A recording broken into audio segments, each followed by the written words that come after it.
Hi there, this is my channel, Jaru Walks. In the year 2024, I will embark on an epic walking journey across the United States. My plan is to walk 8,000 miles across the US 3 times, via the Appalachian Trail, the Pacific Crest Trail, and the Continental Divide Trail. In the hiking world, this is known as a calendar year Triple Crown, and has only been completed by a handful of people in history. I plan to post weekly updates along the way, so you can join me for the journey.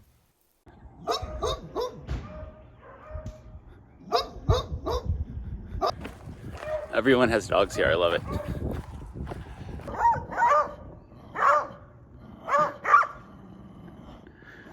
I'm so mad I spin in circles. This fence has been going for miles for trespassing US government property. They don't explain to you what it is. It's this giant fence that would murder you if you tried to go through it. So I just asked 3 people in a row who are coming down this trail, hey, do you know what's behind that fence? First person, no, I don't. Second person, no, I don't. Third person, he actually lives back there at that like body of water that I filmed. And so he's been here forever. And he said that it's part of this Smithsonian and like part of the National Zoological Society or something. And so the animals that are at the zoo in DC, part of the goal with these rare animals is to breed them and to reintroduce their offspring to their native habitats elsewhere in the world. And I was like, oh, interesting. Like, have you ever seen any animals or anything? He's like, well, like the horses that are there and mules. And he's like, you know, yeah, this whole fence here is new. He's like, about 7 or 8 years ago, they used to do an annual open house where he'd come in and just like check out the facility. He's like, it was weird though, because you come in and they didn't let you see any of the animals. They would just show you a slideshow of what was all around you on the 3,500 acres. But you don't meet any of the animals. I was like, I didn't say anything. I was like, oh, interesting things.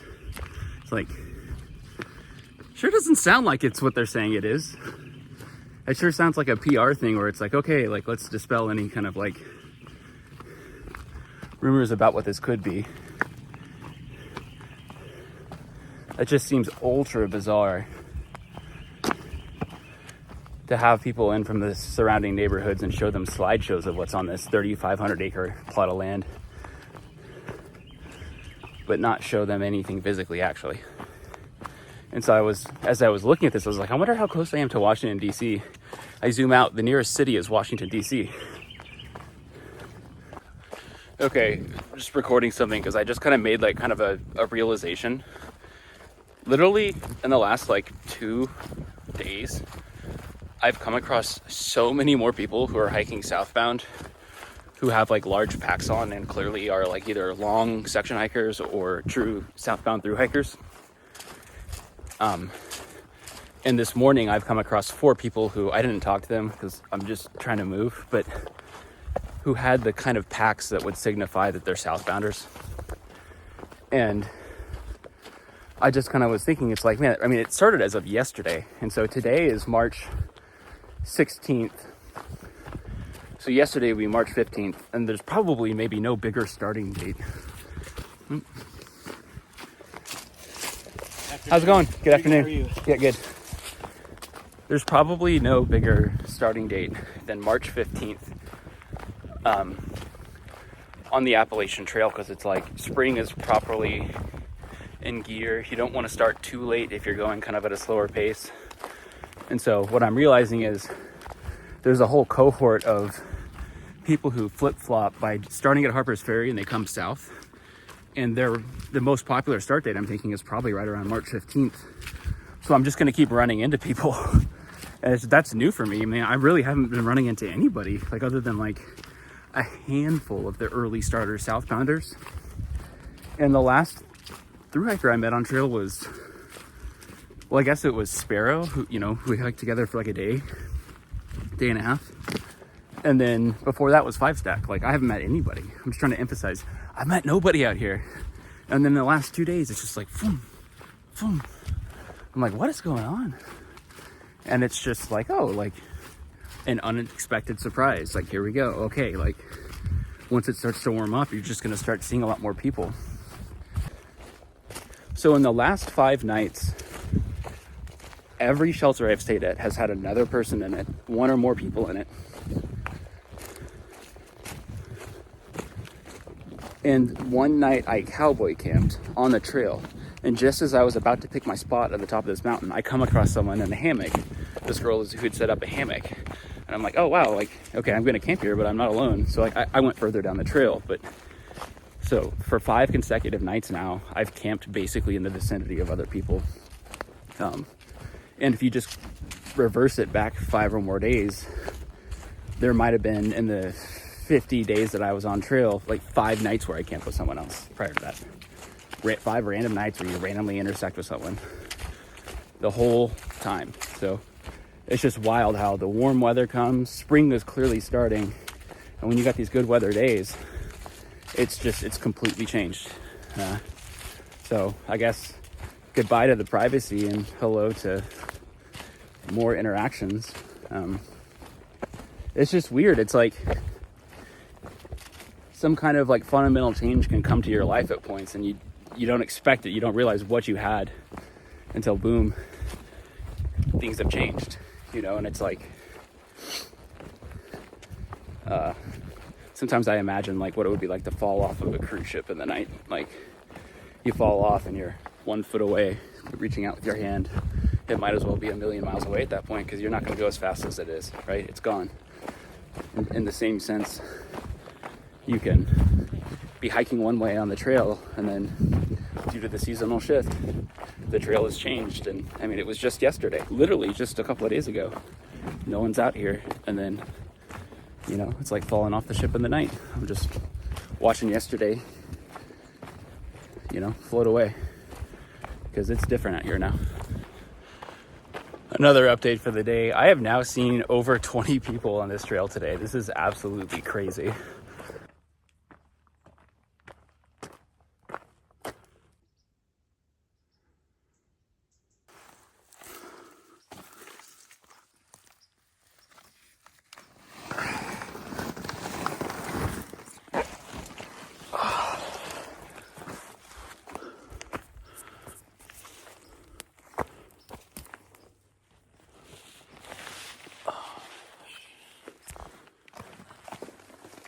Alrighty.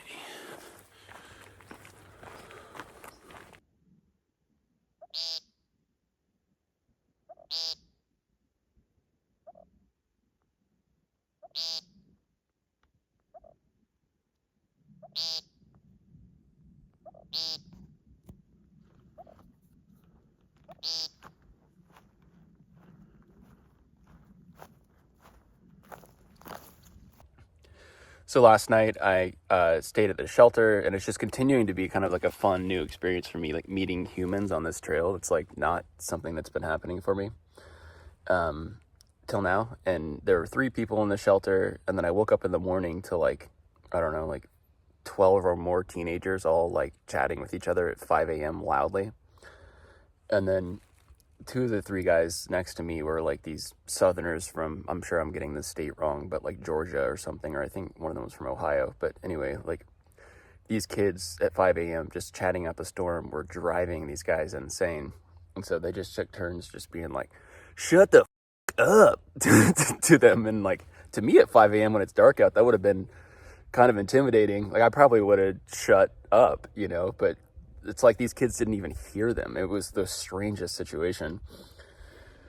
And then, I don't know, in the morning, those kids finally left. And then I guess it turns out these other guys who were super cool, they were awesome. They're flip-flopping, they're through hikers, doing south from Harper's Ferry, but they started in February coming north from Springer.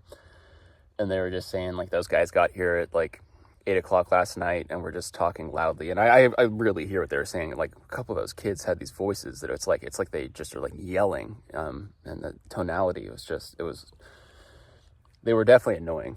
And so anyway, they were explaining, the guys that were in the shelter with me were explaining that, they talked to like, I guess there's like 2 parents with them, or 3 parents who are with them. And then the deal is like, there's like 3 kids who are leading the group, who are the older kids. And they we're kind of supposed to be in charge of the group as like a leadership exercise, and the parents aren't allowed to say anything to the kids.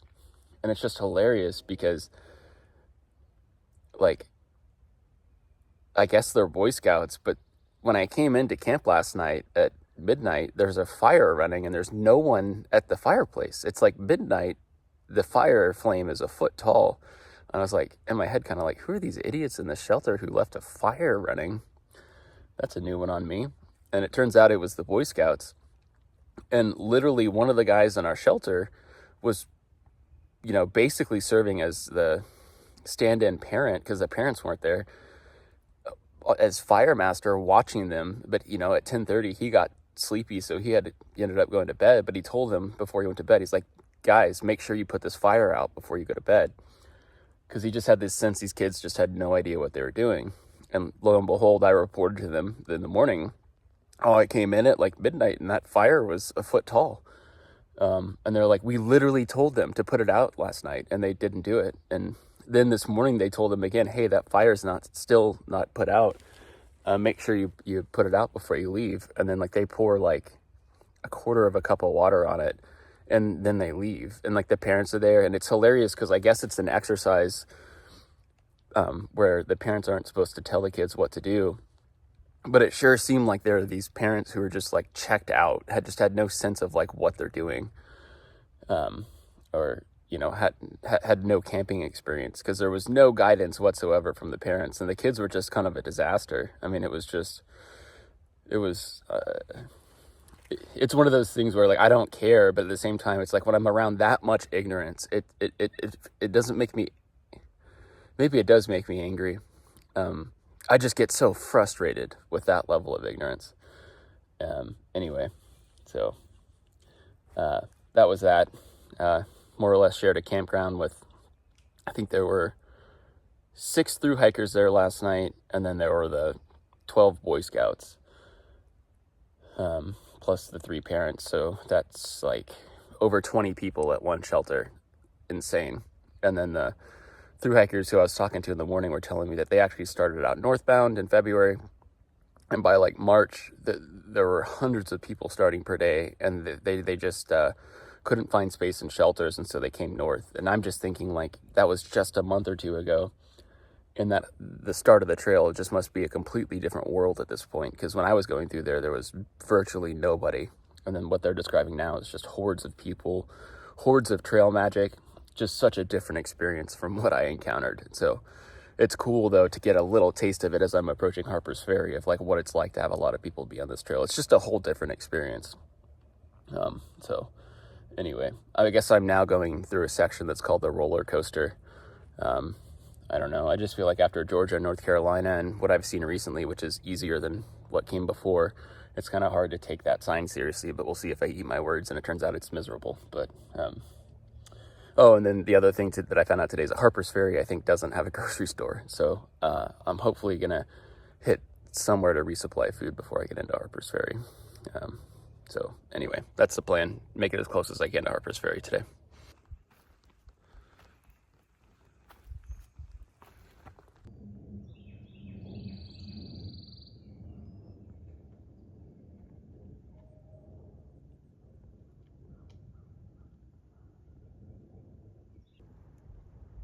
So I sat down to take a little break and then looked up and I saw this big sprawling city glow off in the distance. And this is really the first time I've seen a big city in the distance. And it clicked, you know, I'm probably looking at the skyline of Washington, D.C. over there. So I just hopped on Google Maps and I looked, and my icon showed that I'm up on a hill and I'm looking right in the direction of the Washington, D.C. So then my brain processed that, you know, just a recent while ago I was in Georgia, and now somehow I'm sitting on a hill overlooking Washington, D.C., and my feet are what brought me here. It's just wild to comprehend that.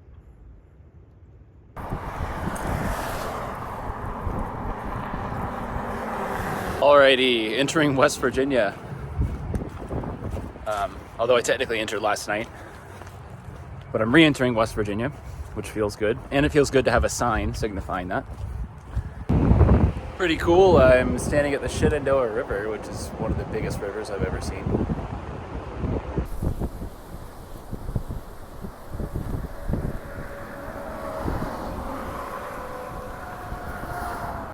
Check out this old building.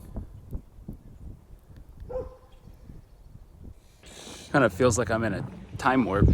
All these houses are even older too. As you move up the northeast coast, the cities get older and they're very pretty.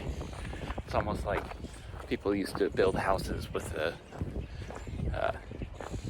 house owner in mind rather than looking to maximize the value of every dollar invested in some cookie cutter neighborhood. Got flowers blooming again because it's spring.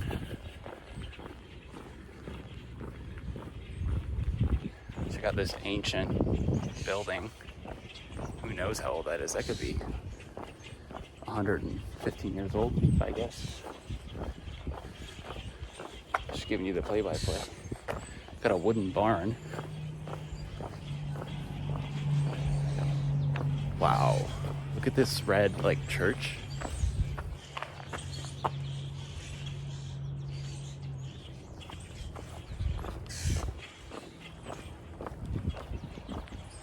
Harper's Ferry is a beautiful town, wow. I think we got a doggy up on this hill. Wow, look at these fruit trees. Every shade of pink. They're a lot bigger in person. The dog just saw me. I'm gonna cut to a video now. Oh, he ran away, dang it.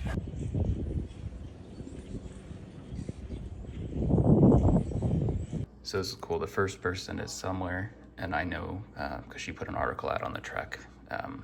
She's a calendar year Triple Crown attempter. And she started on the 2nd of January. I've got Mickey and Sadie, so that's Bright Eyes, and that's the soon-to-be Triple Crown dog, and she'll be a Triple Crowner too.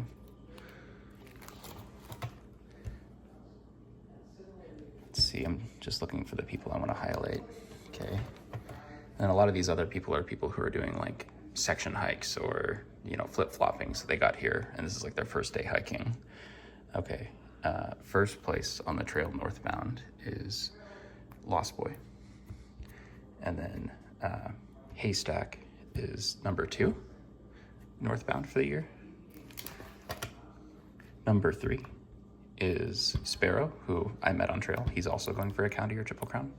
I also want to mention Lost Boy up here is going for a calendar year Triple Crown too, the guy who's number 1 on trail right now, northbound. And then number 4 is Pac-Man. And he's just doing a northbound.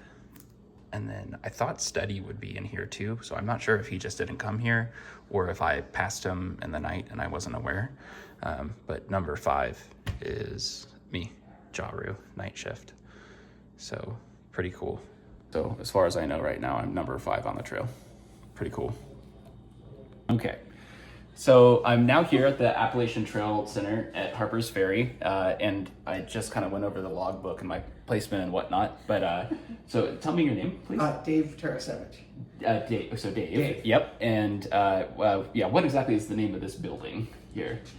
Like in terms of the AT. The headquarters for the Appalachian Trail Conservancy. Mm-hmm. So we're the headquarters in Harper's Ferry. And then historically, I don't even fully understand, what was this building before?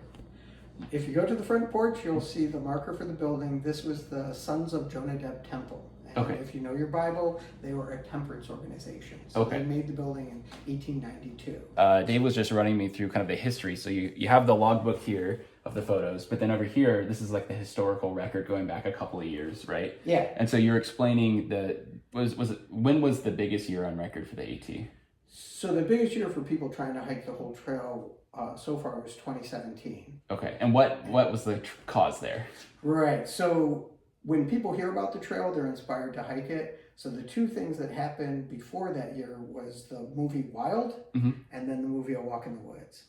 And those happened in late 2014 and in 2015. And that interested enough people in long distance hiking that we can see an effect by people hiking the trail. And how many people were there that year in 2017? So in the numbers we have here, we took pictures of over 1,700 people who had started in Georgia and with the hope to walk all the way to Maine. And so that's people who have made it 1,000 miles up to Harper's Ferry. And sorry, the number one more time was over 1,700. That's 1,700 people who actually started in Georgia and actually made it all the way up here, which is wild, right? And so how many people do you think in a typical year start in Georgia and then quit? You know what I mean? Like, I guess how many people actually start hiking but then quit in a year? So the rough rule of thumb is about half the people who start in Georgia will end their hike before they get to Harper's Ferry. Okay. And then of the people who get to Harper's Ferry, about half of them will get off the trail before they make it all the way to Maine. Oh, that's like, I'm still here. It's not over yet. It's not like they're being eaten by bears. The reason for people getting off the trail early is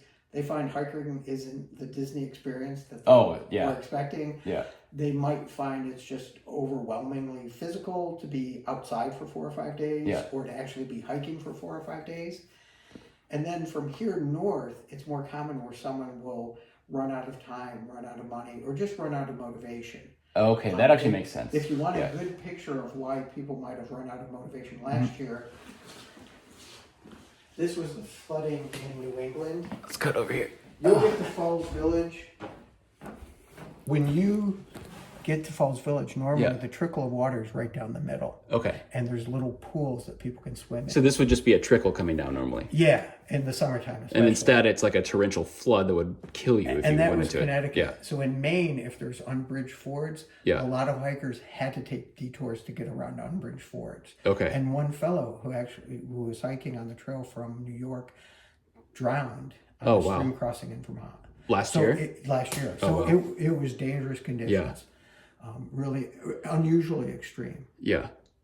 Okay, that's interesting because falsely in my head I was thinking like, oh, how horrifying that you could make it 1,000 miles and then you would just give up at that point. Because I would think at that point you're mentally and you're like heart-wise committed, but to your point, you run out of resources or some family event comes into play. Absolutely. Or for a lot of people, if you travel from overseas and have a 6 months visa, here's a decision point. Mm-hmm. Do I want to spend the next 2.5 months and not finish?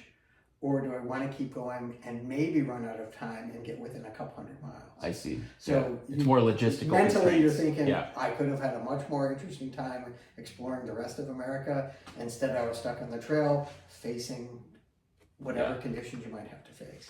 Super interesting. Okay. And then, and so then this year, we're thinking, you were saying, was it 1,200 people? That I'm guessing, is your guess? Somewhere around 1,200 northbound hikers will make it. Will make it here. And then of those, another half will drop out before. Okay. And then based on your stats, that then means something like 3,200 are registered for the year. If half drop out before they get here. Like maybe, how'd you get 32? Because 1,200. Sorry, my math. I've been hiking a long way. Sorry, my brain's broken. Yeah, but so 2,400. 2,500 registered, and we'll see, maybe half. Okay, interesting. Okay, cool. Well, thanks for the interview. Alrighty, we're walking through Harper's Ferry. And tell me your name one more time. My name's Matthew. Okay, and so I met Matthew at the Appalachian Trail Center building, the halfway point for the Appalachian Trail. And we just had a good chat. And so he was telling me about his adventures on the train. So how did you get here today? I took the train here. I live in Huntington on the opposite side of West Virginia. Okay. About a 5.5 hour drive from here. So I took the train to Chicago. Yeah. Took the train from Chicago to here, about 38 hours total, just because I wanted to go to Harper's Ferry, see some history. So 38-hour train ride total? That includes about 8 hours I spent in Chicago. Okay, and so give me one more time. So you started in West Virginia and then you went to Chicago? I started in West Virginia, went to Chicago, and then took the train here. Took two separate trains. Okay, gotcha. Because even though we're an hour and a half from DC and there's 8 trains a day, it was quicker to go through Chicago. They're weirdly scheduled. Okay, that's hilarious. That's awesome. And so then you said you're here, though, to look at John Brown's hikes, right? Yes. And so what's on the agenda for that? So I am a huge history buff. I'm a history student at Marshall. Okay. And here John Brown launched a infamous raid trying to spark an insurrection to end slavery in America. So went down to the National Historical Park to see his fort, where he was held up, where he was eventually captured. And how far down there is that? A couple miles from here. Okay, cool. Like a mile or two. Yep. Not too far. Tomorrow I'm hoping to go to the courthouse in Charlestown where he was hanged. Just go see whatever John Brown sites I can. Yeah. Get some good hikes on the way. That's so cool. One of my majors in school was international studies, and I'm a big fan of history too. Oh, And I've read a nice. ton of books. So just when you said like took the long train here, and then also that you're here to look specifically at John Brown sites, which like admittedly I don't know the history that well, but I've heard it referenced recently in some news events by I think this guy Norm Finkelstein is a historian. But anyway, it's just been on my mind. Oh, I need to look into that further. But I thought how cool that you took this long train ride just to come out here to see these historical sites. So in my head, like my nerd head, I'm just like that triggered, like that's cool, like Thank you. yeah. So anyway, I think that's badass. Yeah. Notorious abolitionist. I love the guy. I admire the effort. Sees the federal arsenal at Harper's Ferry and hoped he could use that to arm enslaved people and anti-slavery white people around this area. He failed in that effort, but became so famous that he pushed the nation closer to civil war, which broke out a little under 2 years after his execution. Yeah, fascinating history. Yeah, and so I need to look into it further, but I just want to say that's super cool. And then he has me convinced. He was telling me that he once did a train ride from Chicago all the way to California. Yes. And can you describe the people you met on the train and what that was like? The kinds of people who are willing to rough it for 2 days, just sitting in coach or sitting in the observation car watching the mountains roll past, are some interesting people to talk to. Met a bunch of foreign tourists who were just spending their time in the U.S. crossing the country. I met a pilot who used to fly a Top Gun. My conductor going through Utah giving us a tour of the area we're passing through happened to be a former U.S. national gymnastics coach. Yeah. And then you said like a hobo who was, what was he doing? This was a train I took to the Newark Gorge a few years back. Everyone I talked to on that train was on their own coast-to-coast journey through Amtrak, and one of them just said his plan in Chicago is to hitch a ride on the first freight train he can find in the Pacific, hobo style, as he called so it. Sorry, I had the camera off a little bit, but hopping on a freight train to go all the way to Washington, right? I think he's going to Seattle. To Seattle, but anyway, so just super cool. The random people you meet is, you're there on the train and I'm here hiking, but just... That's a kind of overlap I think you'll find between trains and hiking is just the most adventurous people who are willing to take the slow and scenic route. So he has me convinced now. I want to figure out, somewhere in my life, I want to do a long train trip just to meet the characters on the train. But maybe if I can, in my segue from the East Coast to the West Coast, I might maybe try to do a train from Denver to California is what I'm thinking. California's effort. I cannot recommend it. Okay, California's effort. I have it documented here in the video, so I won't forget it. But anyway, awesome. Thank you so much for the quick little interview. So I think we're going to maybe go find dinner somewhere. All right. So I don't think I'm visible, but just parted ways with Matt, and I'm crossing the Potomac now on a bridge. That's not really a way to pick it up too much. On a train bridge, but there's a footbridge on the train bridge. That was fun to have some social interaction for a couple hours. I met him at the AT Center, and we had dinner at this restaurant that was on the inside looked like it was over 100 years old, which is cool. And then if I understood correctly, I think he said once I cross this bridge, I'm now going into Maryland. So that was a very brief interlude into West Virginia. So I don't know, but there's no way really for me to check if I'm in Maryland or not. I tried on Google Maps and I couldn't tell. So 4 miles to the next shelter. Don't know how many miles that'll be for the day, but it's not going to be a big day. I think that'll be 13 miles for the day. So, but I got my resupply in, and slowly trudging along here. But that was a really happy, good day.